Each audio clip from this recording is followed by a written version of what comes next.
आणि यानंतर थेट मुंबईमधील कार्यक्रमामध्ये जाऊयात। आज रश्मी शुक्ला या निवृत्त होत आहेत आणि याच निमित्तानं कार्यक्रम आयोजित करण्यात आलेला आहे। भारतीय पोलीस सेवेमधील अधिकारी सदानंद दाते यांची आता या पदासाठी म्हणजेच महाराष्ट्र पोलीस महासंचालक म्हणून नियुक्ती निश्चित झालेली आहे। त्यापूर्वी आज रश्मी शुक्ला या नियुक्त होत आहेत आणि त्याचमुळे या त्यांच्या नियुक्तीसाठीचा हा शासकीय कार्यक्रम पार पडतोय। राज्याच्या पोलीस महासंचालक रश्मी शुक्ला या सेवानिवृत्त होत आहेत आणि त्यांच्या जागी आता नवीन पोलीस महासंचालक कोण होणार याची उत्सुकता होती। गेल्या काही काळापासून चर्चा सुरू होती। दरम्यान राज्याच्या गृह विभागानं त्यासाठी 7 ज्येष्ठ IPS अधिकाऱ्यांची नावं ही केंद्रीय लोकसेवा आयोगाकडे पाठवलेली होती।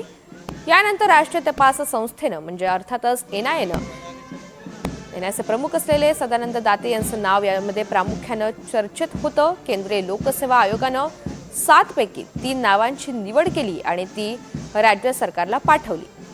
यातून आता सदानंद दाते यांच्या नियुक्तीवर शिक्कामोर्तब करण्यात आलेला आहे आणि आजच ते पदभार स्वीकारतील अशी माहिती मिळते।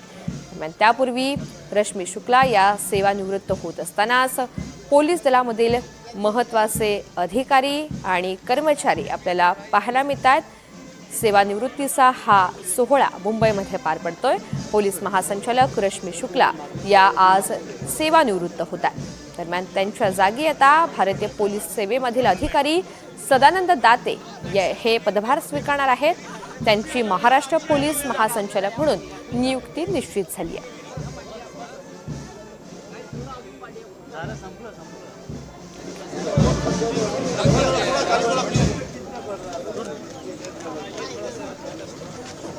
Photo session